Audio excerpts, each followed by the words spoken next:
S ನೋಡ್ರಿ, next question ಏನೈತೆ ಅಂತಂದ್ ಹೇಳಿದ್ರ, ಸಾರ್ವಜನಿಕ ಪರೀಕ್ಷೆಗಳಲ್ಲಿ ಅಂದ್ರೆ ಇವಾಗ ಏನು ಎಕ್ಸಾಮ್ಸ್ ಗಳು ಇರ್ತಾವಲ್ಲ, ಈ ಸಾರ್ವಜನಿಕ ಪರೀಕ್ಷೆಗಳಲ್ಲಿ ಏನಪ್ಪಾ ಅಂತಂದ್ ಹೇಳಿದ್ರೆ ಏನಾದ್ರು ಅನುಚಿತ ಪದ್ಧತಿಗಳು ಅಪರಾಧಗಳಾದ್ವು ಅಂತಂದ್ ಹೇಳಿದ್ರ, ಯಾರಾದ್ರೂ ಕ್ವಶನ್ ಪೇಪರ್ ಲೀಕ್ ಮಾಡಿದ್ರು, ಆತರ ಆಗ್ತಾವಲ್ಲ ಸಿಚುವೇಶನ್ಸ್ ಗಳು, ಹಂಗಾಯ್ತು ಅಂತಂದ್ ಹೇಳಿದ್ರ ಸಾರ್ವಜನಿಕ ಪರೀಕ್ಷೆಗಳ ಮಸೂದೆ ಅಂತಂದ್ ಹೇಳಿ ಒಂದು ಜಾರಿಗೆ ತಗೊಂಡು ಬಂದಿದ್ದಾರೆ. ಸಾರ್ವಜನಿಕ ಪರೀಕ್ಷೆಗಳ ಮಸೂದೆ 2024 ಅಂತಂದ್ ಹೇಳಿ ಸೆಂಟ್ರಲ್ ಗವರ್ಮೆಂಟ್ ಅಲ್ಲಿ, ಇನ್ನು ಸ್ಟೇಟ್ ಗವರ್ಮೆಂಟ್ ದಾಗ ತಂದಿಲ್ಲ, ಸೆಂಟ್ರಲ್ ಗವರ್ಮೆಂಟ್ ಅಲ್ಲಿ ತಗೊಂಬಂದಾರೆ. ಅಂದ್ರೆ ಎಕ್ಸಾಮ್ ದೊಳಗಡೆ ಯಾವುದೇ ರೀತಿ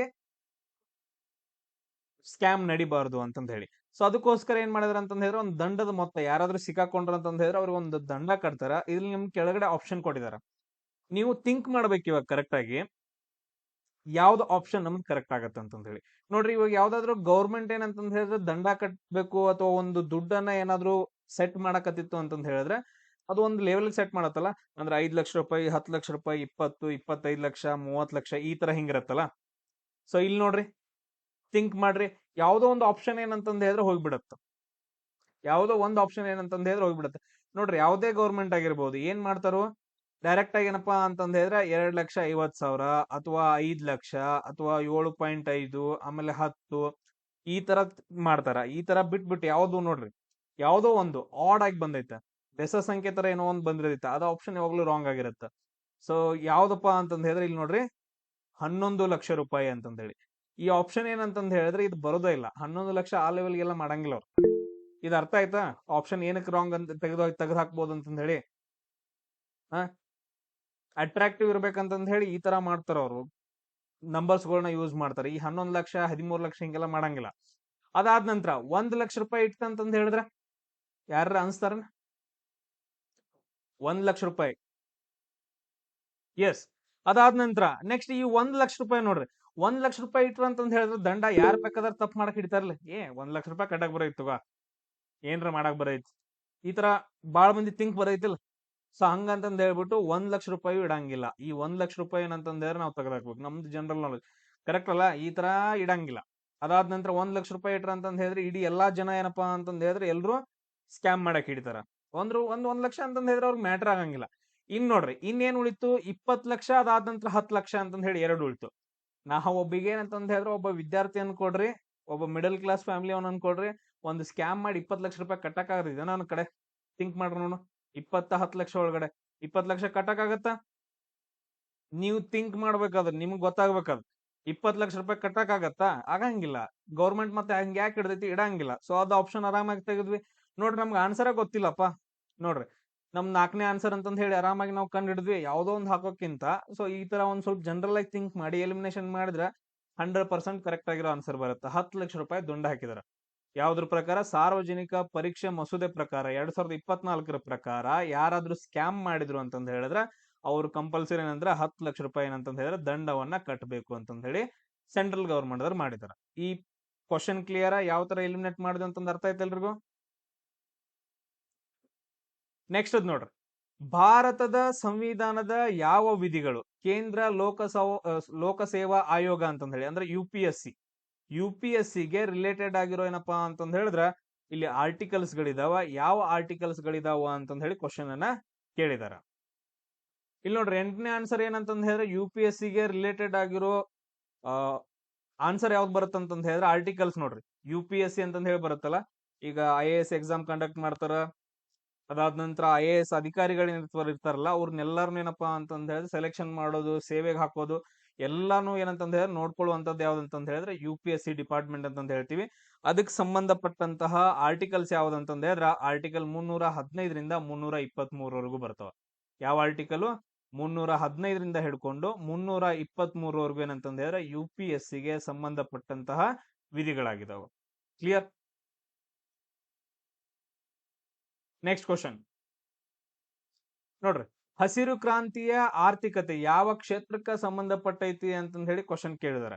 ಈಗ ಫಸ್ಟ್ ಥಿಂಗ್ ಏನಂತಂದ್ ಹೇಳಿದ್ರೆ ಹಸಿರು ಕ್ರಾಂತಿ ಯಾವ್ದಕ್ ಸಂಬಂಧಪಡುತ್ತ ಅನ್ನೋದು ಬೇಕು. ಹಸಿರು ಕ್ರಾಂತಿ ಯಾವ್ದಕ್ ಸಂಬಂಧಪಡುತ್ತ? ಪ್ರತಿಯೊಬ್ಬರಿಗೂ ಹಸಿರು ಕ್ರಾಂತಿ ಅಂತಂದ್ ಹೇಳಿದ್ರ ಅಂದ್ರೆ ಏನು, ಅದು ಯಾವ್ದಕ್ ಸಂಬಂಧಪಡುತ್ತ? ಇಲ್ಲಿ ನೋಡ್ರಿ, ಹಸಿರು ಕ್ರಾಂತಿ ಯಾವ್ದಕ್ ಸಂಬಂಧಪಡುತ್ತಪ್ಪ ಅಂತಂದ್ ಹೇಳಿದ್ರೆ ಕೃಷಿಗೆ ಸಂಬಂಧಪಡುತ್ತ. ಕೃಷಿ ಒಳಗಡೆ ಯಾವ್ದಕ್ ಸಂಬಂಧಪಡುತ್ತ? Very good. ಗೋಧಿ ಮತ್ತು ಭತ್ತವನ್ನ, ಗೋಧಿ ಮತ್ತೇನಂತಂದ್ ಹೇಳಿದ್ರೆ ಭತ್ತವನ್ನ ಜಾಸ್ತಿ ಬೆಳಿಬೇಕಂತಂದ್ ಹೇಳಿ, ಮೊದಲೇನ್ ಬೆಳಿತಿರ್ಲಿಲ್ಲ, ಮೊದಲೂನು ಬೆಳಿತಿದ್ರು, ಬಟ್ ಅದ್ರದ್ದು ಇಳುವರಿ ಜಾಸ್ತಿ ಆಗ್ಬೇಕು ಅಂತಂದ್ ಹೇಳಿ, ಅದ್ರದ್ದು ಏನಾಗ್ಬೇಕು, ಇಳುವರಿ ಜಾಸ್ತಿ ಆಗ್ಬೇಕು ಅಂತಂದ್ ಹೇಳಿ ಒಂದು ಕ್ರಾಂತಿಯನ್ನ ತಗೊಂಡ್ ಬರ್ತಾರ. ಅದನ್ನ ನಾವು ಹಸಿರು ಕ್ರಾಂತಿ ಅಂತಂದ್ ಹೇಳ್ತೀವಿ. ನಮಗ್ ಮತ್ ಕ್ವಶನ್ ಏನ್ ಕೇಳ್ತಾರಂದ್ರೆ ಇದ್ರ ಮೇಲೆ, ಹಸಿರು ಕ್ರಾಂತಿಯ ಪಿತಾಮಹ ಯಾರು ಅಂತಂದ್ ಹೇಳಿ ಕ್ವಶನ್ ಅನ್ನ ಕೇಳ್ತಾರ.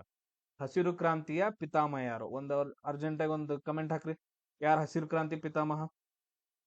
Very good. ಒಂದೊಂದು ಎರಡೆರಡು ವರ್ಡ್ ಬೇಕಾರೆ ಇದು ಮಾಡ್ರಿ, ನಡೆದೈತಿ.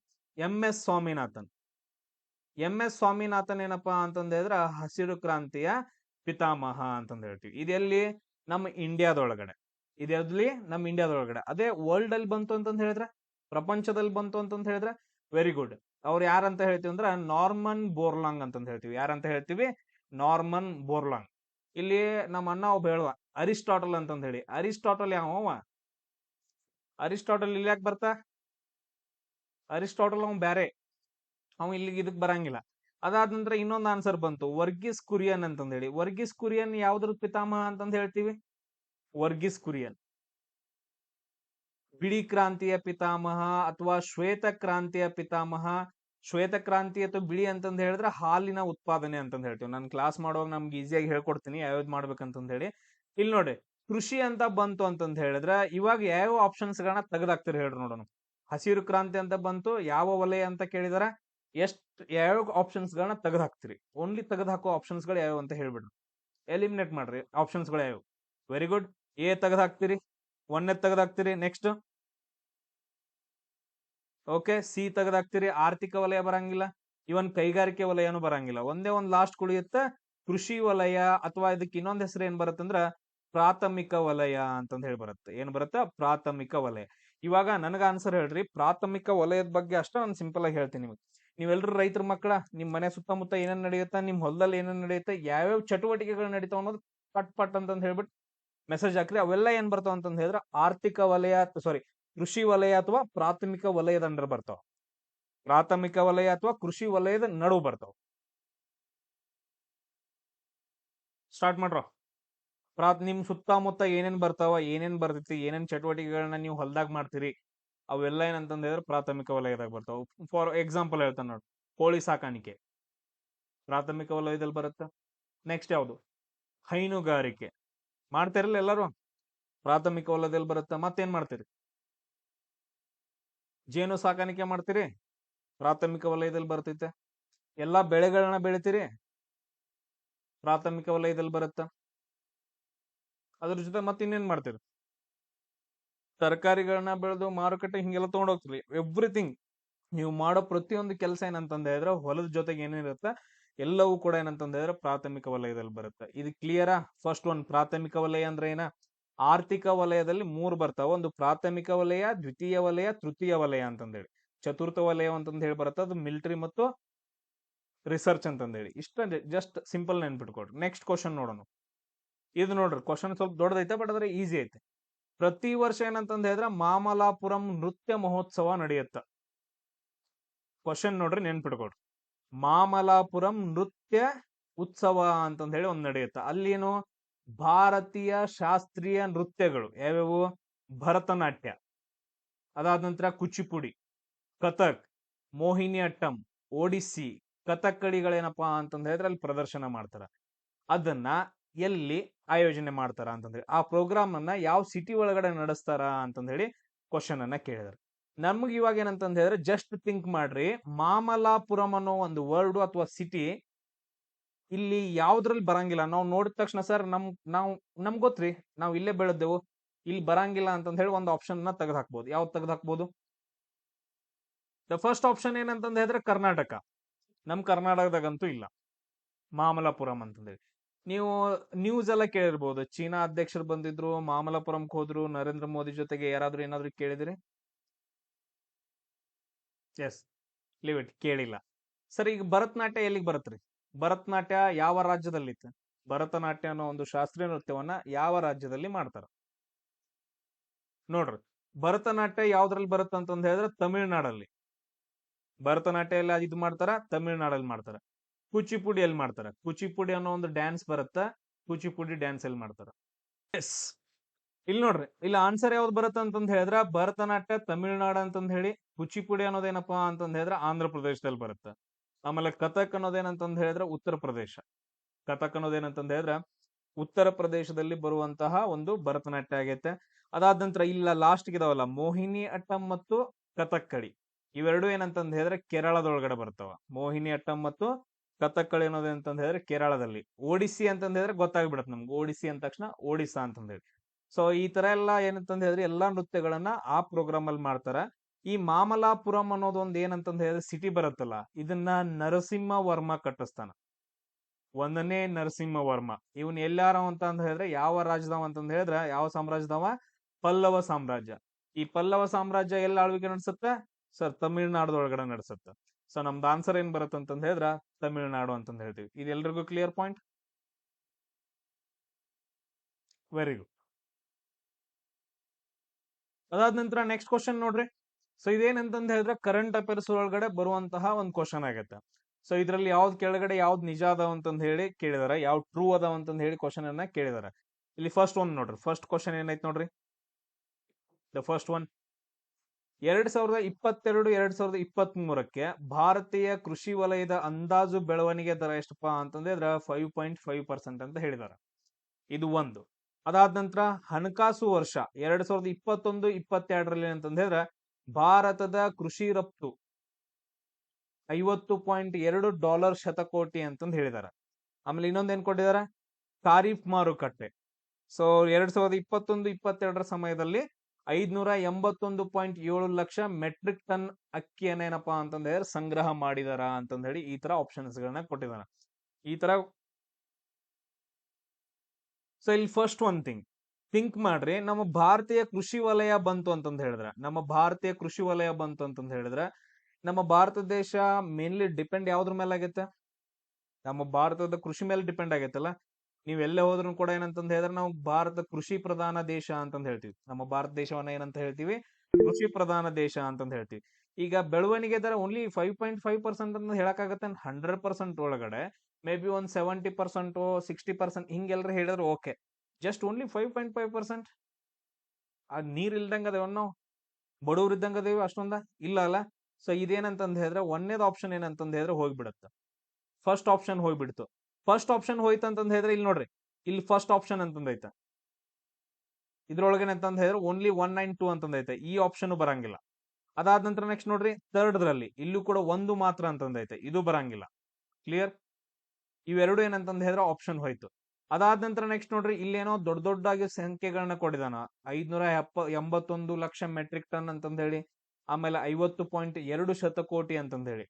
ನಮ್ ಕೃಷಿ ಏನಪ್ಪಾ ಅಂತಂದ್ ಹೇಳಿದ್ರೆ ಬಹಳ ಅಂದ್ರ ಬಹಳ ದೊಡ್ಡದೈತೆ. ಸೊ ಇಲ್ಲೇನಂತಂದ್ ಹೇಳಿದ್ರೆ ಇವೆರಡು ಉಳಿದಿದ್ದು ಎರಡು ಏನಂತಂದ್ ಹೇಳಿದ್ರೆ ಕರೆಕ್ಟ್ ಆನ್ಸರ್ ಆಗ್ತಾವ. ಅವು ಎದಕ್ ಕರೆಕ್ಟ್ ಆಗ್ತಾವೋ ಏನಕ್ಕೆ ಆಗ್ತಾವೋ ಅದೆಲ್ಲ ಬೇಡ ನಮ್ಗೀಗ.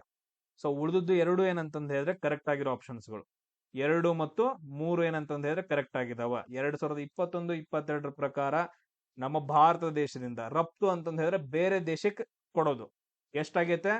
ದುಡ್ಡು ಎಷ್ಟ್ ಮಾಡಿದಾರೆ ಅಂತಂದ್ ಹೇಳಿದ್ರೆ 50.2 ಅದಂದ್ರ ಶತಕೋಟಿ ಡಾಲರ್ ಅಷ್ಟು ಬರುತ್ತದು. ತುಂಬಾ ದೊಡ್ಡ ಅಮೌಂಟ್. ಇವನ್ ಅದನ್ನ ಎಕ್ಸ್ಪ್ಲೇನ್ ಮಾಡಕ್ಕೂ ಬರಂಗಿಲ್ಲ ಇವಾಗ. ಸೊ ಫಸ್ಟ್ ಒನ್ ಆಗಂಗಿಲ್ಲ, 5 ಪಾಯಿಂಟ್ ಆಗಂಗಿಲ್ಲ. ಬಟ್ ಆದ್ರೆ ಎರಡನೇದು ಮತ್ತು ಮೂರನೇದು ಕರೆಕ್ಟ್ ಆಗತ್ತೆ. ಸೊ ಅದಾದ ನಂತರ ನೆಕ್ಸ್ಟ್ ಕ್ವಶನ್ ನೋಡ್ರಿ. ಮ್ಯೂಸಿಕ್ ಅಕಾಡೆಮಿಯಿಂದ ನಾಟ್ಯ ಕಲಾನಿಧಿ ಪ್ರಶಸ್ತಿಯನ್ನ ಗೆದ್ದಂತಹ ಲಕ್ಷ್ಮೀ ವಿಶ್ವನಾಥನ್ ಯಾವ ನೃತ್ಯಕ್ಕೆ ಸಂಬಂಧಪಟ್ಟಿದಾರ ಅಂತಂದ್ ಹೇಳಿ. ಲಕ್ಷ್ಮೀ ವಿಶ್ವನಾಥನ್ ಅಂತಂದ್ ಹೇಳಿ ಇವರು ಯಾವ್ದಕ್ಕ ಸಂಬಂಧಪಟ್ಟಿದಾರ ಅಂತಂದ್ ಹೇಳಿ ಕ್ವಶನ್ ಅನ್ನ ಕೇಳಿದ್ರೆ ಎಸ್ ಯಾವ್ದಕ್ ಸಂಬಂಧಪಟ್ಟಿದಾರ? ನಾನು ಎಲಿಮಿನೇಷನ್ ಮೆಥಡ್ ಹೇಳ್ತಿಲ್ಲ, ಲೀವ್ ಇಟ್. ಜಸ್ಟ್ ನಾರ್ಮಲ್ ಆಗಿ ಡಿಸ್ಕಷನ್ ಮಾಡಿ ಹೇಳ್ರಿ, ನೀವು ಆನ್ಸರ್ ಹೇಳ್ರಿ. ಇಲ್ಲಿ ನೋಡ್ರಿ, ಇಲ್ಲಿ ಆನ್ಸರ್ ಏನಂತಂದ್ ಹೇಳಿದ್ರೆ ಕಥಕ್ ಅನ್ನೋದೊಂದು ಬರುತ್ತೆ. ಕಥಕ್ ಅಂತಂದ್ ಹೇಳಿದ್ರೆ ಲೀವ್ ಇಟ್. ನಾರ್ಮಲ್ ಆಗಿ ಡಿಸ್ಕಷನ್ ಮಾಡೋಣ ಇವಾಗ. ನನಗೆ ಅಷ್ಟು ಇದು ಇಲ್ಲ, ನಾನು ಒಂದೊಂದಾಗಿ ಸಿಂಪಲ್ ಆಗಿ ಹೇಳ್ಕೊಂತ ಹೋಗ್ತೀನಿ ಅಷ್ಟು. ನಿಮ್ಗೆ ಎಷ್ಟು ಅಫೆಕ್ಟ್ ಆಗುತ್ತೆ ನೋಡೋಣ ಅದನ್ನ. ಇಲ್ಲಿ ನೋಡ್ರಿ, ಕಥಕ್ ಅಂತಂದ್ ಹೇಳಿದ್ರೆ ನಾರ್ತ್ ಇಂಡಿಯಾದಾಗ ಬರುತ್ತೆ.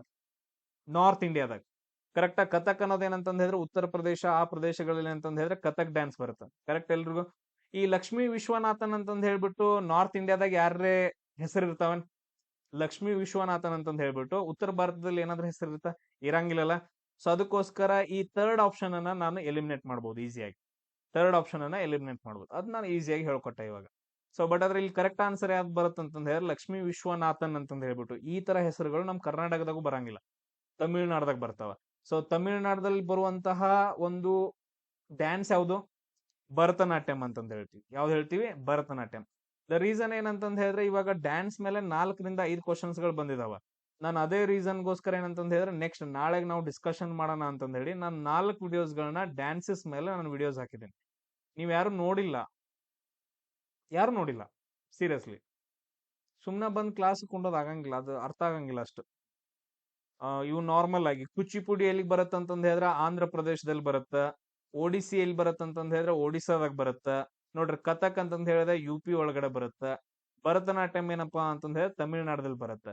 ಈ ತರ ಲಕ್ಷ್ಮೀ ವಿಶ್ವನಾಥನ್ನು, ಪರಮೇಶ್ವರನ್ನು, ಲಾಸ್ಟ್ ನ ನ ಅಂತಂದ್ ಹೇಳಿ ಬರ್ತಾವಲ್ಲ ಹೆಸರುಗಳು, ನ ಅಂತಂದ್ ಹೇಳಿ, ಇವೆಲ್ಲ ತಮಿಳ್ನಾಡದಲ್ಲಿ ಕಂಡು ಬರುವಂತಹ ಹೆಸರುಗಳಾಗಿದಾವ.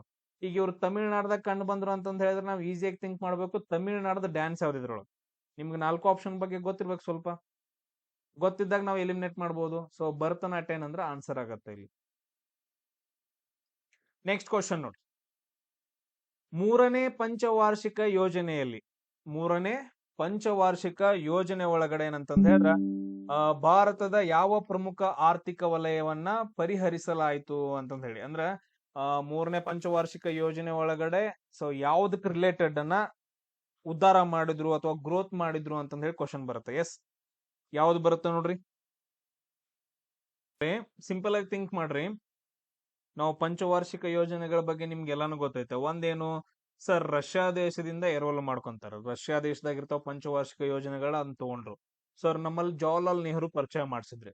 1ನೇ ಪಂಚವಾರ್ಷಿಕ ಯೋಜನೆ ಬಂತ್ರಿ. ಅದಕ್ಕೆ ಯಾವ್ದು ಸಂಬಂಧಪಟ್ಟೈತಿ? 1ನೇ ಪಂಚವಾರ್ಷಿಕ ಯೋಜನೆ ಕೃಷಿ ಮತ್ತು ನೀರಾವರಿಗೆ ಅಂತಂದ ಹೇಳಿ ಎಲ್ರಿಗೂ ಗೊತ್ತೈತಿ. ಕೃಷಿ ಮತ್ತು ನೀರಾವರಿಗೆ ಏನಂತಂದ ಹೇಳಿದ್ರೆ 1ನೇ ಪಂಚವಾರ್ಷಿಕ ಯೋಜನೆ ಬಾಳ ಅಂದ್ರ ಬಾಳ ಫೇಮಸ್. ಈಗ ತಿಳ್ಕೊಡ್ರಿ. ಅದಾದ ನಂತರ ಯಾರು ಬರ್ಕೊಳಕ್ ಹೋಗ್ಬೇಡ್ರಿ, ನೆಕ್ಸ್ಟ್ ಬರ್ಕೊಳಕ್ರಿ. 2ನೇ ಪಂಚವಾರ್ಷಿಕ ಯೋಜನೆಯನ್ನು ಕೈಗಾರಿಕೆಗಳಿಗೆ. ಅದಾದ ನಂತರ 3ನೇ ಪಂಚವಾರ್ಷಿಕ ಯೋಜನೆ. 3ನೇ ಪಂಚವಾರ್ಷಿಕ ಯೋಜನೆ ಕೂಡ ಏನಪ್ಪಾ ಅಂತಂದ್ರೆ ಕೃಷಿಗೆ ಸಂಬಂಧಪಡುತ್ತೆ. ಯಾವ್ದಕ್ ಸಂಬಂಧಪಡುತ್ತ? 3ನೇ ಪಂಚವಾರ್ಷಿಕ ಯೋಜನೆ ಕೂಡ ಕೃಷಿಗೆ ಸಂಬಂಧಪಡುತ್ತ. ಬಟ್ ಆದ್ರೆ ಅದು ಸಕ್ಸಸ್ ಆಗಂಗಿಲ್ಲ ಪ್ರಾಪರ್ ಆಗಿ. ಯಾಕೆ ಆಗಂಗಿಲ್ಲ? ಅದಕ್ಕೊಂದು ರೀಸನ್ ಐತೆ. ಏನ್ ರೀಸನ್? 1962ರಲ್ಲಿ 1962ರಾಗ ಏನಂದ್ರ ಚೀನಾ ಯುದ್ಧ ಮಾಡ್ತಾರ. ಚೀನಾದವ್ರು ಯುದ್ಧ ಮಾಡ್ತಾರ. ಅದಾದ ನಂತರ 1965ರಲ್ಲಿ ಏನಂತಂದ ಹೇಳಿದ್ರೆ ಪಾಕಿಸ್ತಾನದವ್ರು ಯುದ್ಧ ಮಾಡ್ತಾರ. ಇಷ್ಟು ಬೇಸಿಕ್ ನಮ್ಗೆ ಗೊತ್ತಿರ್ಬೇಕು. ಈಗ ಗೊತ್ತಾಯ್ತಲ್ಲ ಎಲ್ರಿಗೂ. ಇವಾಗಿನ ಪ್ರಕಾರ ಹೇಳ್ರಿ, ಅವಾಗ ಏನಂತಂದ ಹೇಳಿದ್ರೆ ಈಗ ಅವ್ರು ಏನ್ ಕೇಳಿದ್ರು 3ನೇ ಪಂಚವಾರ್ಷಿಕ ಯೋಜನೆ ಅಂತ ಕೇಳಿದಾರೆ. ಇನ್ನು ನಾಲೆಜ್ ಬರುತ್ತಾ, ಆಮೇಲೆ ಇನ್ನು ಎಲಿಮಿನೇಟ್ ಬಾಳ ಚಂದ ಆಗೈತಿ. 3ನೇ ಪಂಚವಾರ್ಷಿಕ ಯೋಜನೆ ಪ್ರಕಾರ 1961ರಿಂದ 66ವರೆಗೂ ನಡೀತು. ನಾವು ನೆನ್ಪಿಟ್ಕೋಬೇಕು, 1962ರಾಗ ಚೀನಾ ಯುದ್ಧ ಮಾಡಿತ್ರಿ. 1965ರಾಗ ಪಾಕಿಸ್ತಾನ ಯುದ್ಧ ಮಾಡ್ತು. ಯುದ್ಧ ಮಾಡ್ತಂತಂದ ಹೇಳಿದ್ರೆ ಲಾಭ ಆಗತ್ತೇನ? ಹೆವಿ ನಷ್ಟ ಆಗತ್ತಲ್ಲ. ಹೆವಿ ನಷ್ಟ ಆಗತೈತಿ. ಅದ್ರ ಪ್ರಕಾರ ಆರ್ಥಿಕತೆ ಉದ್ಧಾರ ಆಗತ್ತಾ? ಎಕನಾಮಿ ಉದ್ಧಾರ ಆಗತ್ತೇನ್ರಿ? ಎಕನಾಮಿ ಜಾಸ್ತಿ ಆಗತ್ತೈತೇನ? ಫಸ್ಟ್ ಆಪ್ಷನ್ ನೋಡಿದ ತಕ್ಷಣ ಎಕನಾಮಿ ಆಗಂಗಿಲ್ಲಲ್ಲ. ವೆರಿ ಗುಡ್, ಆಗುದಿಲ್ಲ. ಆಪ್ಷನ್ ತೆಗೆದುಹಾಕಿರಿ. ಸೇವಾ ವಲಯ, ಸರ್ವಿಸ್ ಸೆಕ್ಟರ್ ಸೇವಾ ವಲಯ ಅಂದ್ರ ಹೊಸ ಬಸ್ ಹಾಕೋದು ಅಥವಾ ಟ್ರೈನ್ಗಳನ್ನ ಹಾಕೋದು, ವಿಮಾನ ಬಿಡೋದು, ಹಡಗುಗಳನ್ನ ಬಿಡೋದು ಮಾಡಿದಾರನ ಅವಾಗ? ಚಾನ್ಸ ಇಲ್ಲ, ಯುದ್ಧ ನಡೆಯೈತೆ ಅಲ್ಲಿ. ಸೊ 2ನೇ ಆಪ್ಷನ್ ಕೂಡ ಹೋಯ್ತು. ಡಿಜಿಟಲೀಕರಣ, ಟೆಕ್ನಾಲಜಿ, ಅಡ್ವಾನ್ಸ್ಡ್ ಟೆಕ್ನಾಲಜಿ ಅಂತಂದ್ರೆ ಬರುತ್ತೇನೆ. ಅಡ್ವಾನ್ಸ್ ಟೆಕ್ನಾಲಜಿ ಹಾಕ್ತಾರಲ್ಲಿ ಹಾಕಿ ಏನ್ ಮಾಡಾರ? ಗೇಮ್ ಆಡ್ಕೋತ್ಕೊಂಡು ಅಂತ ಹೇಳ್ತಾರ ಅವಾಗ ಯುದ್ಧ ಆಗ್ತಿರ್ತೈತಲ್ಲಿ. ಸೊ ಅಲ್ಲಿ ಏನಂತಂದ್ರೆ ಯುದ್ಧ ಕಾಲದ ವೆಚ್ಚ ಮತ್ತು ಸಂಪನ್ಮೂಲಗಳ ಹಂಚಿಕೆ, ಕೃಷಿ ಮತ್ತು ಸಂಪನ್ಮೂಲಗಳು ಅಂತಂದ ಹೇಳಿ ಬರುತ್ತ. ಯುದ್ಧ ಕಾಲದ ವೆಚ್ಚ ಮತ್ತು ಕೃಷಿ ಸಂಪನ್ಮೂಲಗಳ ಹಂಚಿಕೆ ಬಗ್ಗೆ ಏನಂತಂದ್ರೆ 3ನೇ ಪಂಚವಾರ್ಷಿಕ ಯೋಜನೆ ಬರುತ್ತೆ. ಈ ಪಾಯಿಂಟ್ ಎಲ್ರಿಗೂ ಕ್ಲಿಯರ್ ನೋಡ್ರಿ. ಒಂದ್ ಸ್ವಲ್ಪ ಎಲ್ಲಾದ್ರೂ ನಾಲೆಜ್ ಇತ್ತು ಅಂತಂದ ಹೇಳಿದ್ರ ಆರಾಮಾಗಿ 3 ಎಲಿಮಿನೇಟ್ ಮಾಡ್ಬಿಟ್ಟು ಒಂದ್ ಆನ್ಸರ್ನ ನಾವು ತೆಗಿಬಹುದಲ್ಲ. ಎಸ್. ನೆಕ್ಸ್ಟ್ ಕ್ವಶನ್ ನೋಡ್ರಿ. ಅಕ್ಟೋಬರ್ 2ನೇ ತಾರೀಕು 2022 ಅಕ್ಟೋಬರ್ 2 ಅಂತಂದ ಹೇಳಿದ್ರೆ ನಮ್ಗೆ ಗೊತ್ತಾಗೋದೇನು? ಮಹಾತ್ಮ ಗಾಂಧಿ ಜಯಂತಿ. ಸೊ 2022ರಲ್ಲಿ ಮಹಾತ್ಮ ಗಾಂಧಿ ಜಯಂತಿ ಇದ್ದ ದಿನ ಏನಂತ ಆಚರಣೆ ಮಾಡಿದರು? ಎಷ್ಟನೇ ದಿನ ಅಂತಂದ ಹೇಳಿ ಆಚರಣೆ ಮಾಡಿದಾರ ಅಂತಂದ ಹೇಳಿ ಕ್ವಶನ್ ಕೇಳಿದಾರೆ. ಎಷ್ಟನೇದ? ಅವ್ ಯಾವಾಗ ಹುಟ್ಟಿದ ಅನ್ನೋದಳು ನೆನಪಿರ್ಬೇಕು ನಮಗ್. ಅವ್ ಯಾವ ವರ್ಷ ಹುಟ್ಟಿದ, ಆಮೇಲೆ 2022ಕ್ಕೆ ಎಷ್ಟನೇ ವರ್ಷ ಆಯ್ತು ಒಂದು ಅಂದ್ರೆ ಗಾಂಧೀಜಿಯದ ಜಯಂತಿಯನ್ನ ಆಚರಣೆ ಮಾಡೋಕಂತಂದ್ ಹೇಳಿ ಕೊಟ್ಟಿದ್ದಾರೆ. ನೋಡ್ರಿ ಆಪ್ಷನ್ಸ್ಗಳು ಯಾವ್ಯಾವದಾವು. ಇದೇನಿಲ್ಲ, ಇದು ಏನು ಮಾಡಕ್ ಬರಂಗಿಲ್ಲ. 150, 151, 152, 153 ಈ ತರ ಕೊಟ್ಟಿದ್ದಾನೆ. ಎಕ್ಸಾಕ್ಟ್ ಆಗಿ ಗೊತ್ತಿರ್ಬೇಕು. ಸೊ ಗಾಂಧೀಜಿ ಅವ್ರು ಯಾವಾಗ ಹುಟ್ತಾರ ಅಂತಂದ್ ಹೇಳಿ ಪೋರ್ಬಂದರಲ್ಲಿ ಹುಟ್ತಾರ. ಪೋರ್ಬಂದರದೊಳಗಡೆ ಹುಟ್ತಾರ. ಅವ್ರು ಯಾವಾಗ ಹುಟ್ತಾರ ಅನ್ನೋದನ್ನ ನೀವು ನನಗ ನೆಕ್ಸ್ಟ್ ಕ್ಲಾಸ್ ನೋಡ್ತಿರಲ್ಲ ಆ ಟೈಮ್ದಾಗ ಹಾಕ್ರಿ ಯಾವ ವರ್ಷ ಹುಟ್ಟಿದಾರ ಅಂತಂದೇಳಿ. ಸೊ ಇವಾಗ 2022 ಅಕ್ಟೋಬರ್ 2ನೇ ತಾರೀಕು ಏನ್ ಮಾಡ್ತಾರ ಅಂದ್ರ 153ನೇ ಜನ್ಮ ದಿನವನ್ನ ಆಚರಣೆ ಮಾಡ್ತಾರೆ. ಡೈರೆಕ್ಟ್ ಆಗಿ ಆನ್ಸರ್ ಹೇಳ್ತೀನಿ, 153ನೇ ಜನ್ಮ ದಿನ ಅಂತಂದ್ ಹೇಳಿ ಆಚರಣೆ ಮಾಡ್ತಾರ. ಕ್ಲಿಯರ್. ಸೊ ನಮ್ಮ ಈಗ ಮಹಾತ್ಮ ಗಾಂಧೀಜಿ ಅವ್ರು ಬಂದ್ರು ಅಂತಂದ್ ಹೇಳಿದ್ರ ನಮ್ SSC ಎಕ್ಸಾಮ್ಸ್ ಒಳಗಡೆ ಕೆಲವೊಂದು ಕ್ವಶನ್ಸ್ ಗಳು ಬರ್ತಾವ. ಏನ್ ಬರ್ತಾವು? ಫಸ್ಟ್ ಒನ್, ಅವರೊಂದು ಬುಕ್ ಅನ್ನ ಬರೀತಾರ. ಆ ಬುಕ್ ಹೆಸರೇನ? ದ ಎಕ್ಸ್ಪೆರಿಮೆಂಟ್ಸ್ ವಿತ್ ಟ್ರೂತ್ ಅಂತಂದೇಳಿ. ಎಕ್ಸ್ಪೆರಿಮೆಂಟ್ಸ್ ವಿತ್ ಟ್ರೂತ್ ಅಂತಂದೇಳಿ ಅದನ್ನ ನೆನ್ಪಿಡ್ತೈತೆ. ಎಕ್ಸ್ಪೆರಿಮೆಂಟ್ಸ್ ವಿತ್ ಟ್ರೂತ್ ಅಂತಂದೇಳಿ. ಏನ್ ರೀಸನ್ ಏನಾಗತ್ತ ಅಂತಂದ್ ಹೇಳಿದ್ರೆ ಇವ್ರ ಬಾಳ್ ರಿಚ್ ಇರ್ತಾರ. ಸೊ ಅವರು ವಕೀಲರಾಗ್ತಾರ. ವಕೀಲರಾದ ನಂತರ ಏನಂದ್ರ ಸೌತ್ ಆಫ್ರಿಕಾಕ್ ಹೋಗ್ತಾರೆ. ಎಲ್ಲಿ ಹೋಗ್ತಾರ? ಸೌತ್ ಆಫ್ರಿಕಾ, ದಕ್ಷಿಣ Africa. AB de Villiers, Faf du Plessis ಇವರೆಲ್ಲ ಇದಾರಲ್ಲ, JP ಡುಮ್ನಿ, ಅವ್ರ ದೇಶಕ್ಕೆ ಏನಪ್ಪಾ ಅಂತಂದ್ ಹೇಳಿದ್ರೆ ಆ ಟೈಮಲ್ಲಿ ಸೌತ್ ಆಫ್ರಿಕಾಕ್ಕೆ ಏನಪ್ಪಾ ಅಂದ್ರೆ ಕೆಲಸ ಮಾಡಕ್ ಹೋಗ್ತಾರ. ಬಟ್ ಅದ್ರಲ್ಲಿ ಬ್ರಿಟಿಷರಿಂದ ಅವಮಾನ ಆಗತ್ತ. ಅವಮಾನ ಆದ ನಂತರ ಅವ್ರು ಏನ್ ಮಾಡ್ತಾರ ಅಂದ್ರ ನಮ್ಮ ಭಾರತ ದೇಶಕ್ಕ 1915ರಾಗ ರಿಟರ್ನ್ ಬರ್ತಾರ. ಯಾರ? ಮಹಾತ್ಮ ಗಾಂಧೀಜಿ ಅವರು, ಎಂ ಜಿ ಅವ್ರೇನಪ್ಪಾ ಅಂತಂದ್ರೆ ರಿಟರ್ನ್ ಬರ್ತಾರ 1915ರಾಗ. ಈ 1915ರಾಗ ಬಂದ ನಂತರನು ಕೂಡ ಅದನ್ನ ಯೂಸ್ ಮಾಡ್ಕೊಂಡು ನಮ್ಮ ನರೇಂದ್ರ ಮೋದಿ ಅವ್ರು ಏನ್ ಮಾಡಿದಾರ ಅಂದ್ರ ಒಂದು ದಿನ ಅಂತಂದ್ ಹೇಳಿ ಆಚರಣೆ ಮಾಡ್ತಾರ. 1915 ಜನವರಿ 9ನೇ ತಾರೀಕ ಮಹಾತ್ಮ ಗಾಂಧೀಜಿ ಅವರ ಸೌತ್ ಆಫ್ರಿಕಾದಿಂದ ಇಂಡಿಯಾಕ್ ಬರ್ತಾರ. ಈ ಜನವರಿ 9ನ್ನ ಅದ್ರ ಸವಿ ನೆನಪಿಗೋಸ್ಕರ, ಅವ್ರು ಬಂದಿದ್ದ ಸವಿ ನೆನಪಿಗೋಸ್ಕರ ಅದನ್ನ ನೆನ್ಪಿಟ್ಕೊಳ್ಳೋಣ ಅಂತಂದೇಳಿ ನರೇಂದ್ರ ಮೋದಿ ಅವ್ರು ಏನ್ ಮಾಡಿದಾರ ಅಂದ್ರ ಆ ದಿನವನ್ನ ಏನಂತ ಆಚರಣೆ ಮಾಡ್ಬೇಕಂತ ಸ್ಟಾರ್ಟ್ ಮಾಡಿದಾರೆ. ಇವಾಗ ಭಾರತೀಯ ಪ್ರವಾಸಿ ದಿನ ಅಂತಂದ್ ಹೇಳಿ ಏನಂತ ಆಚರಣೆ ಮಾಡ್ತೀವಿ ಇವಾಗ ಅದನ್ನ? ಜನವರಿ 9ನ್ನ ಭಾರತೀಯ ಪ್ರವಾಸಿ ದಿನ ಅಂತಂದ್ ಹೇಳಿ ಆಚರಣೆ ಮಾಡ್ತೀವಿ. ಈ ಪಾಯಿಂಟ್ ಎಲ್ರಿಗೂ ಕ್ಲಿಯರಾ? ಭಾರತೀಯ ಪ್ರವಾಸಿ ದಿನ ಅಂತಂದೇಳಿ. ಇವಾಗ ಏನಾಯ್ತು, ಮಹಾತ್ಮ ಗಾಂಧೀಜಿ ಅವ್ರಿಗೆ ನಾ ಕತಿ ಹೇಳಕತ್ತನ್. ಅದು ಮತ್ತೆ ಯಾವಾಗ ನಾನು ಕಂಟಿನ್ಯೂ ಮಾಡ್ತಾನೆ ಗೊತ್ತಿಲ್ಲ. ಇಷ್ಟ ನೆನ್ಪಿಡ್ಕೋಬೇಕು ನೀವು. ಮಹಾತ್ಮ ಗಾಂಧೀಜಿ ಅವ್ರು ಎಲ್ಲಿ ಹೋಗಿದ್ರು? ವಕೀಲರಾಗಿ ಸೌತ್ ಆಫ್ರಿಕಾಕ್ ಹೋಗಿದ್ರು.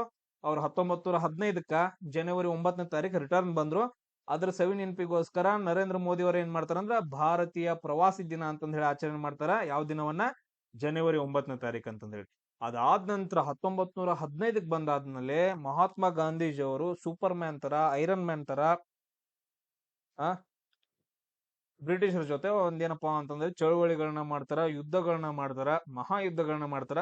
ಅವುಗಳನ್ನೆಲ್ಲ ನಾವು ನೆಕ್ಸ್ಟ್ ಸ್ಟೋರಿ ಒಳಗಡೆ ಡಿಸ್ಕಷನ್ ಮಾಡ್ಕೊಂತ ಹೋಗೋಣ. ಕ್ಲಿಯರ್? ಇಷ್ಟು ಪಾಯಿಂಟ್ಸ್ ಗಳು ಇವಾಗ ಬೇಸಿಕ್. ಎಸ್. ನೆಕ್ಸ್ಟ್ ಕ್ವಶನ್ ನೋಡ್ರಿ. ನೆಕ್ಸ್ಟ್ ಕ್ವಶನ್ ಬೇಡ, ಇಲ್ಲಿಗೆ ಸ್ಟಾಪ್ ಮಾಡೋಣ. ಯಾಕಂತಂದ್ ಹೇಳಿದ್ರೆ ಎಲಿಮಿನೇಷನ್ ಮೆಥಡ್ ಇವಾಗ ಏನ್ ನಾನು ಹೇಳ್ತೀನಲ್ಲ ಎಲ್ಲಾನು SSC ಎಕ್ಸಾಮ್ಸ್ ಗಳಲ್ಲಿ ಬಾಳ ಇಂಪಾರ್ಟೆಂಟ್ ಕ್ವಶನ್ಸ್ ಗಳನ್ನ ಕೇಳ್ತಾರ. ಎಲ್ಲದಕ್ಕೂ ಆನ್ಸರ್ ಏನು? ಒಂದು ಇಯರ್ ಕೇಳ್ತಾನ, ಅಥವಾ ಒಂದು ಚಳುವಳಿಯನ್ನ ಕೇಳ್ತಾನ, ಅಥವಾ ಇನ್ನೊಂದೇನ್ ಕೇಳ್ತಾನ, ಯಾರು ನಡೆಸಿದ್ರು ಅಂತಂದ್ ಹೇಳಿ. 1915ರವರೆಗೂ ಏನಾಗತ್ತ ಅಂತಂದ್ ಹೇಳಿದ್ರ ಮಹಾತ್ಮ ಗಾಂಧೀಜಿ ಅವರು ನಮ್ಮ ಭಾರತ ದೇಶಕ್ಕೆ ಬರ್ತಾರ. ನಮ್ಮ ಭಾರತ ದೇಶದಲ್ಲಿ ಆ ಟೈಮಲ್ಲಿ ಹೆವಿ ಚಳುವಳಿಗಳು ನಡೀತಿರ್ತಾವ. ನಮ್ಮ ಭಾರತ ಬಿಟ್ಟು ತೊಲಗ್ರಿ ಹೋಗ್ರಿ ಅಂತಂದ್ ಹೇಳಿ ಅವೆಲ್ಲ ನಡೀತಾವ, ಎಲ್ರು ಮಾಡ್ತಿರ್ತಾರ. ಬಟ್ ಅದ್ರ ಮಹಾತ್ಮ ಗಾಂಧೀಜಿ ಬಂದ ನಂತರ ಏನಾಗತ್ತ, ಇವ್ರು ಸೌತ್ ಆಫ್ರಿಕಾದಿಂದ ಬಂದಿದ್ರ, ಬಾಳ್ ರಿಚ್ ಅದಾರ ಅಂತಂದ್ ಹೇಳ್ಬಿಟ್ಟು ಎಲ್ರು ಇವ್ರನ್ನ ಫಾಲೋ ಮಾಡಕ್ ಸ್ಟಾರ್ಟ್ ಮಾಡ್ತಾರ. ಸೊ ಫಾಲೋ ಮಾಡಿದ ತಕ್ಷಣ ಫಸ್ಟ್ ಒಂದು ಚಳವಳಿಯನ್ನ ಮಾಡ್ತಾರ. ಆ ಚಳವಳಿ ಹೆಸರು ಏನಂತಂದ್ ಹೇಳಿದ್ರೆ ಚಂಪಾರಣ್ಯ ಸತ್ಯಾಗ್ರಹ ಅಂತಂದ್ ಹೇಳಿ. ಏನ? ಚಂಪಾರಣ್ಯ ಸತ್ಯಾಗ್ರಹ. ಜಸ್ಟ್ ನಾನು ಹೇಳೋ ಪಾಯಿಂಟ್ಸ್ ಗಳನ್ನ ಅಷ್ಟೇ ನೆನ್ಪಿಟ್ಕೋಬೇಕು. ಈ ಚಂಪಾರಣ್ಯ ಸತ್ಯಾಗ್ರಹ ಯಾಕೆ ಮಾಡ್ತಾರ ಅಂತಂದ್ ಹೇಳಿದ್ರೆ ಇದೆಲ್ಲಿ ನಡೀತೈತಿ? ಬಿಹಾರ್ ಒಳಗಡೆ. ಬಿಹಾರ ಒಳಗಡೆ ಒಂದು ಹಳ್ಳಿ ಇರ್ತೈತಿ. ಆ ಹಳ್ಳಿ ಒಳಗಡೆ ಏನಪ್ಪಾ ಅಂತಂದ್ರೆ ಯಾವುದೋ ಒಂದು ಸಸ್ಯವನ್ನ ಬೆಳೆಯೋಂಗಿಲ್ಲ ಅಂತಂದ್ ಹೇಳಿ. ಇಷ್ಟೇ ನೆನ್ಪಿಟ್ಕೊಟ್ರಿ, ಯಾವುದೋ ಒಂದು ಸಸ್ಯವನ್ನ ಬೆಳೆಯೋಂಗಿಲ್ಲ. ಸೊ ಅಂತಂದ್ ಹೇಳ್ಬಿಟ್ಟು ಅಲ್ಲಿ ಬ್ರಿಟಿಷರ್ ರೂಲ್ ಮಾಡಿರ್ತಾರ. ಸೊ ಅಲ್ಲಿ ಬೆಳೆಯಕ್ ಆಗಿಲ್ಲ ಅಂತಂದ್ ಹೇಳಿದ್ರೆ ಅಲ್ಲಿ ಎಕನಾಮಿ ಬರಂಗಿಲ್ಲ, ರೈತರು ಉದ್ಧಾರ ಆಗಂಗಿಲ್ಲ. ಅದಕ್ಕೋಸ್ಕರ ಮಹಾತ್ಮ ಗಾಂಧೀಜಿ ಅವರು ಹೋಗ್ಬಿಟ್ಟು ಬ್ರಿಟಿಷರ ವಿರುದ್ಧ ಒಂದು ಸತ್ಯಾಗ್ರಹವನ್ನು ಮಾಡ್ತಾರ. 1ನೇ ಸತ್ಯಾಗ್ರಹ ಚಂಪಾರಣ್ಯ ಸತ್ಯಾಗ್ರಹ ಅಂತಂದ್ ಹೇಳ್ತೀವಿ, ಫಸ್ಟ್ ಒನ್. ಇದಾದ ನಂತರ ಸುಮ್ನಿರ್ತಾರ? ನಮ್ಮ ಮಹಾತ್ಮ ಗಾಂಧೀಜಿ ಅವರು ಸೂಪರ್ ಮ್ಯಾನ್, ಹೆವಿ ಸ್ಟ್ರಾಂಗ್. ಅದಾದ ನಂತರ ಈ ಚಂಪಾರಣ್ಯ ಸತ್ಯಾಗ್ರಹ ಮುಗಿಸ್ಕೊಂಡಾದ ನಂತರ ಇನ್ನೊಂದು ಸತ್ಯಾಗ್ರಹವನ್ನ ಮಾಡ್ತಾರ. ಅದ್ರ ಹೆಸರೇನಪ್ಪಾ ಅಂತಂದ್ ಹೇಳಿದ್ರೆ ಅಹಮದಾಬಾದ್ ಮಿಲ್ ಸತ್ಯಾಗ್ರಹ ಅಂತಂದೇಳಿ. ಯಾವುದು? ಅಹಮದಾಬಾದ್ ಮಿಲ್ ಸತ್ಯಾಗ್ರಹ. ಒಂದನೇದು ಇಲ್ಲಿ ಮಾಡ್ತಾರ, ಎರಡನೇದು ಗುಜರಾತ್ ಒಳಗಡೆ. ಅಹಮದಾಬಾದ್ ಎಲ್ಲಿ ಬರ್ತೈತಿ? ಗುಜರಾತ್ ಒಳಗಡೆ. ಇಲ್ಲಿ ಏನಾಗತ್ತ ಅಂತಂದ್ ಹೇಳಿದ್ರ ಅಲ್ಲಿ ಒಂದು ಮಿಲ್ ಇರುತ್ತೆ, ದೊಡ್ಡದೇನಪ್ಪಾ ಅಂತಂದ್ ಹೇಳಿದ್ರೆ ಮಿಲ್ ಇರುತ್ತೆ. ಆ ಮಿಲ್ ಒಳಗಡೆ ಕಾರ್ಮಿಕರು ಇರ್ತಾರ, ಕಾರ್ಮಿಕರು ಕೆಲಸ ಮಾಡೋರು.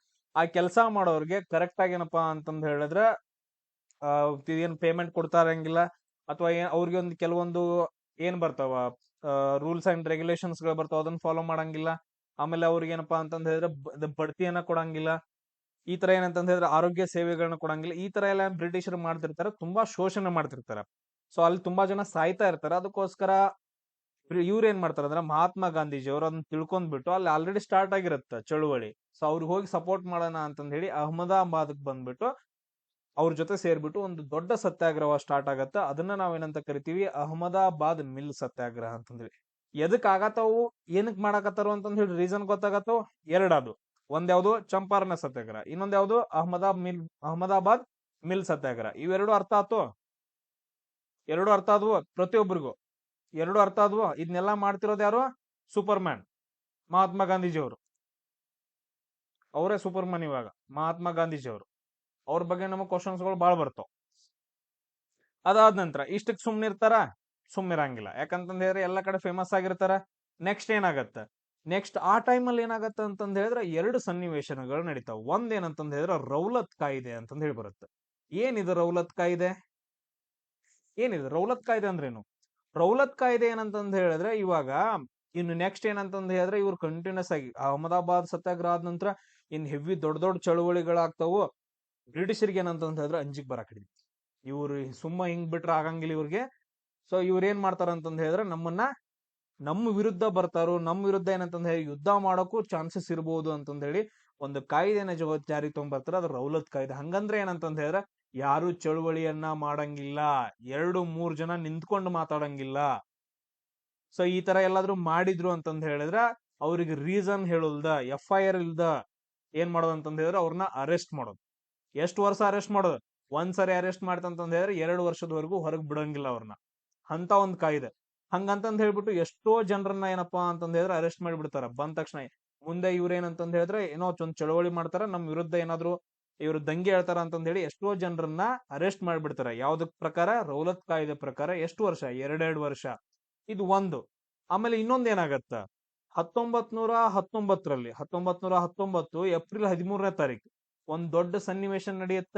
ಜಲಿಯನ್ ವಾಲಾಬಾಗ್ ಹತ್ಯಾಕಾಂಡ ಅಂತಂದ್ ಹೇಳ್ತೀವಿ. ಒಂದ್ ದೊಡ್ಡ ಹತ್ಯಾಕಾಂಡ ನಡೆಯುತ್ತ, ತುಂಬಾ ಜನ ಸತ್ತೋಗ್ತಾರ.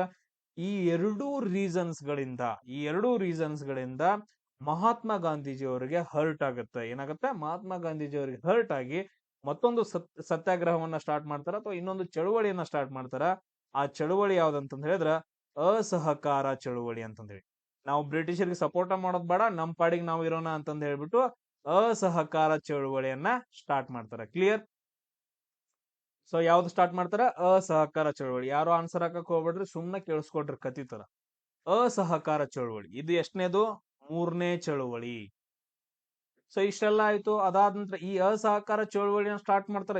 ಅಸಹಕಾರ ಚಳುವಳಿ ಸ್ಟಾರ್ಟ್ ಮಾಡಿದ ತಕ್ಷಣ ಒಂದು ಕಿಡಿಗೇಡಿ ಟೀಮ್ ಅಂತಂದಿರುತ್ತೆ. ಅಂದ್ರೆ ಸುಮ್ಮನೆ ನಾಕತ್ತೇನೆ, ಅವ್ರು ಯಾರಪ್ಪ ಅಂತಂದ್ ಹೇಳಿದ್ರೆ ದೇಶಭಕ್ತರು, ಕ್ರಾಂತಿಕಾರಿಗಳು. ನನಗೂ ಅವರೇ ಇಷ್ಟ, ಕ್ರಾಂತಿಕಾರಿಗಳು. ಯಾರ್ಯಾರ? ಭಗತ್ ಸಿಂಗ್, ಚಂದ್ರಶೇಖರ್ ಆಜಾದ್, ಇವ್ರು ಬರ್ತಾರಲ್ಲ ಕ್ರಾಂತಿಕಾರಿಗಳು. ಈ 3 ಟೀಮ್ ಇರ್ತಾವ್ರು. ಟೋಟಲ್ ಆಗಿ ಏನಂತಂದ್ ಹೇಳಿದ್ರೆ 3 ಟೀಮ್ ಸ್ವತಂತ್ರ ಹೋರಾಟಗಾರರಲ್ಲಿ. 1ನೇ ಟೀಮ್ ಯಾರು? ಮಂದಗಾಮಿಗಳು. ನಾವು ಅಹಿಂಸೆ ಮಾಡಂಗಿಲ್ಲ, ನಾವು ಹೊಡೆಯಂಗಿಲ್ಲ, ಬಡಿಯಂಗಿಲ್ಲ, ಕೊಲ್ಲಂಗಿಲ್ಲ, ನಮಗ ರಕ್ತ ನೋಡಕ್ ಆಗಂಗಿಲ್ಲ ಅಂತಂದ್ ಹೇಳಿ ಚಳುವಳಿಗಳನ್ನ ಮಾಡೋದು. ರೋಡ್ ಬ್ಲಾಕ್ ಮಾಡ್ನೆ, ಅದಾದ ನಂತರ ನೆಕ್ಸ್ಟ್ ಅವ್ರ ಮನಿ ಮುಂದೆ ಹೋಗಿ ಕುತ್ಕೊನೆ, ಬ್ರಿಟಿಷರ್ ಮನಿ ಮುಂದೆ ಹೋಗಿ ಕುತ್ಕೊನೆ. ಈ ತರ ಗ್ಯಾಂಗ್ ಇದೆ ಮಂದಗಾಮಿಗಳು ಅಂತಂದ್ ಹೇಳಿ. ಇನ್ನೊಂದ್ ಯಾವ್ದು ಗ್ಯಾಂಗ? ತೀವ್ರಗಾಮಿಗಳು ಅಂತಂದೇಳಿ. ತೀವ್ರಗಾಮಿಗಳು ಚೀರಾಡೋದು, ಬಡದಾಡೋದು, ಕಲ್ಲುಗೋದು. ಬಟ್ ಆದ್ರೆ ಅಷ್ಟೊಂದೇನಿಲ್ಲ. ಸ್ವಲ್ಪ ಇವ್ರೇನಂತಂದ್ ಹೇಳಿದ್ರೆ ಅಹಿಂಸಾತ್ಮಕ. ಬಾಳ ರಕ್ತ ತಗೊಂಬರಂಗಿಲ್ಲ, ಕೊಲ್ಲಂಗಿಲ್ಲ, ರಕ್ತ ಸುರಿಸೋದು ಆತರ. ಇಂಥ ಟೀಮ್ ಏನಂತಂದ್ ಹೇಳಿದ್ರೆ ತೀವ್ರಗಾಮಿಗಳು. ಅದಾದ ನಂತರ ಏನಿಲ್ಲ, ಕೊಯ್ ಅಂದ್ರೆ ಕೊಡ್ಲೆ, ಕ್ರಾಂತಿಕಾರಿಗಳು. ನೀ ಕೊಯ್ ಅಂತಂದ್ ಹೇಳಿದ್ರೆ ನಿನ್ ರುಂಡ ಕಡಿತೇವ್ ಅಂತಂದ್ ಹೇಳಿ. ಯಾರೋ ಒಬ್ರು ತಪ್ಪು ಮಾಡ್ತಾರ ಅಂತಂದ್ ಹೇಳಿ ಪೊಲೀಸ್ ಸ್ಟೇಷನ್ ಸುಡ್ತಾರೆ. ಎಲ್ಲಿಂದನೋ ಏನಂತಂದ್ ಹೇಳಿದ್ರೆ ಬಂಗಾರ ಹೋಗ್ತಾ ಐತ, ಏನಂತಂದ್ ಹೇಳಿದ್ರೆ ಇಂಗ್ಲೆಂಡ್ ಬಂಗಾರ ಹೋಗ್ತಾ ಐತ, ಅಥವಾ ಅದಾದ ನಂತರ ನೆಕ್ಸ್ಟ್ ಏನಂತಂದ್ರೆ ನಮ್ಮಲ್ಲಿ ಕಾಳುಗಳೆಲ್ಲ ಹೋಗ್ತಿದಾವ ಅಂತಂದ್ ಹೇಳಿ ಒಂದ್ ಕಾಕೋರಿ ರೈಲು ದುರಂತ ಬರುತ್ತಲ್ಲ, ಆ ರೈಲ್ನ ಏನಪ್ಪಾ ಅಂತಂದ್ ಹೇಳಿದ್ರೆ ಬ್ಲಾಸ್ಟ್ ಮಾಡ್ಬಿಡ್ತಾರ. ಅಂತ ಡೇಂಜರಸ್ ಇವ್ರು. ಯಾರು? ಕ್ರಾಂತಿಕಾರಿಗಳು. ಇದ್ರಲ್ಲಿ ಯಾರು ಇರ್ತಾರ? ಭಗತ್ ಸಿಂಗ್, ಚಂದ್ರಶೇಖರ್ ಆಜಾದ್, ಆಮೇಲೆ ಇನ್ನು ಹಲವಾರು ಬರ್ತಾರ. ಅವ್ರ ಬಗ್ಗೆ ನಾವು ಆಮೇಲೆ ಡಿಸ್ಕಷನ್ ಮಾಡೋಣ.